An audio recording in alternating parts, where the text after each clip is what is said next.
Telangana minority finance corporation के जरिए उनसे हमने दरखास्त की और मंजूर करवाया। सारे के सारे स्विंग में जो कोर्स कंप्लीट करे हैं, आज की इस तकरीब में हम उनको सर्टिफिकेट भी देंगे और सर्टिफिकेट के साथ साथ उनको एक स्विंग मशीन भी हम दे रहे हैं, ताकि वो घर में बैठकर कुछ सीने का काम। कई खवातीन जिनको इजाजत नहीं मिलती कि वो घर से बाहर निकल कर काम करें, तो वैसी खवातीन की भी मदद हो सकती है। अगर एक मशीन मिल जाए तो उस मशीन के जरिए वो अपने घर में कुछ सीने का काम हासिल कर सकती है और कुछ कपड़ों को सीकर कुछ पैसा घर बैठे कमा सकती। यही एक मकसद है और यही एक मिशन है जिसको कहूंगा कि हम लेकर आगे बढ़ो। अभी मुझसे पहले नसीर गयास साहब ने और अब्दुल साहिबा ने हमारे ट्रस्ट की कारकर्दगी को आपके सामने रखा। अगर मैं चंद अल्फाज कहता मनस्सब हो जाऊंगा कि ये इतनी बड़ी इमारत, इतनी खूबसूरत इमारत, ये किस मकसद के लिए बनाई गई, इस चीज को सोचो। ये मेरा कोई घर नहीं है या मेरी आल औलाद के रहने के लिए कोई इंतजाम नहीं किया हो।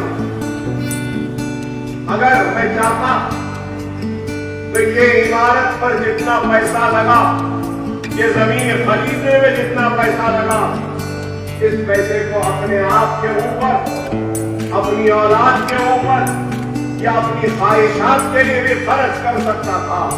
नहीं, लोग दुनिया में इख्तियार को हासिल करते हैं और पैसा कमाते हैं, लोगों को लूटते हैं, अपने घरों को भरते हैं, लेकिन अनवरुद्दीन ओवैसी ने किसी को नहीं लूटा, कोई पैसा अपनी औलाद के लिए नहीं रखा।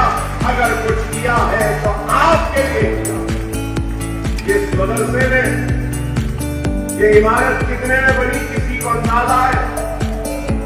इल्जाम लगाने वाले इल्जाम लगाते। एक घर तो बनाकर देखो कि कितनी मेहनत लगती है घर बनाने में। इंसान की एक जिंदगी खत्म हो जाती है इस ख्वाहिश को, हसरत में कि एक घर हो, सर पे एक छत हो। लेकिन आज ये इतनी बड़ी इमारत 11 मंजिला, एक ब्लॉक 5 मंजिला, एक ब्लॉक 3 मंजिला, 2 लाख स्क्वायर फीट। अरे ये इमारत ऐसे ही नहीं बनी, ये इमारत पर करोड़ों रुपया सर्फ हो गया, करीब 40-50 करोड़ रुपया तो सर्फ हो गया इस इमारत।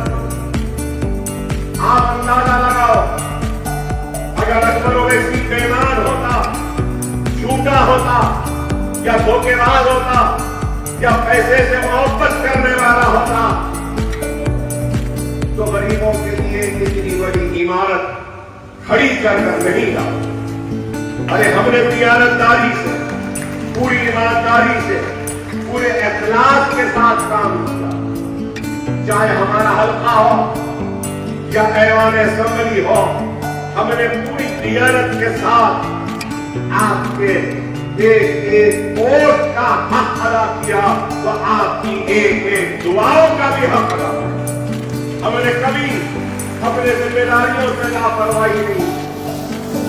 आज इस स्कूल में करीब 1000 से ज्यादा बच्चे पढ़ रहे हैं। जूनियर कॉलेज में करीब 400 बच्चे हैं। नीट और एमसेट में भी करीब 400 बच्चे, 500 बच्चे हैं। तो आप अंदाजा लगाइए कि इस कैंपस में आज की तारीख में करीब 2500 बच्चे ज़ैर तालीम है और आने वाले कल में 8-10 दिन में यहाँ इस मरकज में भी ब्यूटी पार्लर के ट्रेनिंग का कोर्सेस का आगाज होने जा रहा है, स्विमिंग के क्लासेस का आगाज होने जा रहा है, कंप्यूटर के कोर्सेस का आगाज होने जा रहा है और स्पोकन इंग्लिश का और मुख्तलिफ वोकेशनल ट्रेनिंग का एक मरकज यहाँ पे हम बना रहे। तो बताना ये चाहता हूं कि ये एक इमारत नहीं है, ऐसी 14 इमारतें खड़ी है गरीबों की खिदमत के लिए और पूरे हमारे स्कूल में 15,000 बच्चों को मुफ्त तालीम का इंतजाम किया गया। 15,000।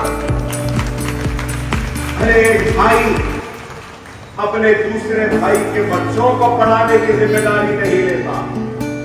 एक पड़ोसी अपने बाजू के पड़ोसी का ख्याल नहीं रखता, लेकिन अकबरुद्दीन ओवैसी आज 15,000 बच्चों की कफालत कर रहा है, उनको इल्म के सेवक से आरास्ता कर रहा है।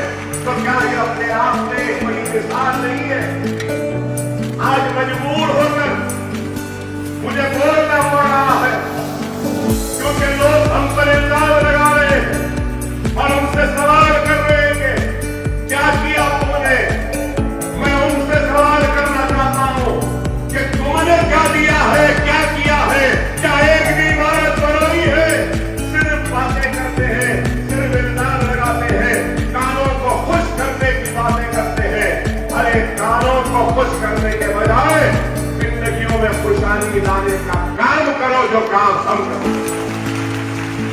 सिर्फ इल्जाम करती क्या करे? अरे आकर देखो पुराने शहर में ऐसी शानदार इमारत जो है, दावे से कह सकता हूं नए शहर में भी ऐसी इमारत तुमको दिखाई नहीं देगी। पुराने शहर में है बंजारा हाईटेक सिटी में भी ऐसी इमारत नहीं है जो इमारत पुराने शहर। फिर पूछते हैं कि क्या किया? ओवैसी हॉस्पिटल, असरा हॉस्पिटल कैसी इमारत है? भवलपुरे में हमारी इमारत, सलाला बारकस में हमारी इमारत, हाफिज बाबा नगर में 2 इमारतें, अंबरपेट में इमारत, नरसी फूलबाग में इमारत, जमाल कॉलोनी में एक इमारत थी, एक और एक इमारत बन गई जूनियर कॉलेज की। अरे इतनी इमारतें आज लाखों स्क्वायर फीट का बिल्डअप एरिया हमने बनाया, लेकिन फिर भी इल्जाम लगाने वाले इल्जाम करते। हाँ मैं जानता हूं, मैं हरगिज़ व कतई ये दावा नहीं करूंगा कि हमने सब कुछ कर दिया है। नहीं, बहुत किया है, अभी बहुत करना बाकी। ये नहीं है कि कुछ नहीं किया, हमने बहुत किया। कोविड हो या तूफान हो, आपके दरमियान में हम रहे। और कौन बीमारियां रही तो आपके दरमियान में हम रहे। 5 बरस में आरोग्यश्री में गरीब मुसलमानों का सिर्फ ओवैसी हॉस्पिटल में करीब 25,000 गरीबों का मुफ्त इलाज भी हुआ। शायद कई लोग नहीं जानते, ओवैसी हॉस्पिटल, असरा हॉस्पिटल में जनरल वार्ड फ्री है। जनरल वार्ड फ्री है। Bed charges, doctor charges, nursing charges हम नहीं लेते। सिर्फ फ्री नहीं है, अगर कोई पेशेंट ओवैसी असरा में जनरल वार्ड में है तो 3 टाइम का खाना भी फ्री हम देते हैं। क्या कोई कर रहा है ये काम? लेकिन उसके बाद भी इल्जाम मजलिस क्या कर रही है? अरे हम काम कर रहे हैं। आज हमारी नुमाइंदगी पर रियासती हुकूमत ने 2000 से जायद का मुसलमानों का माइनॉरिटीज का बजट रहा। ये हमारी कामयाबी। माइनॉरिटी फाइनेंस कॉर्पोरेशन को जितना भी पैसा आया है मजलिस इत्तेहाद मुस्लिमीन की नुमाइंदगी की वजह से आया और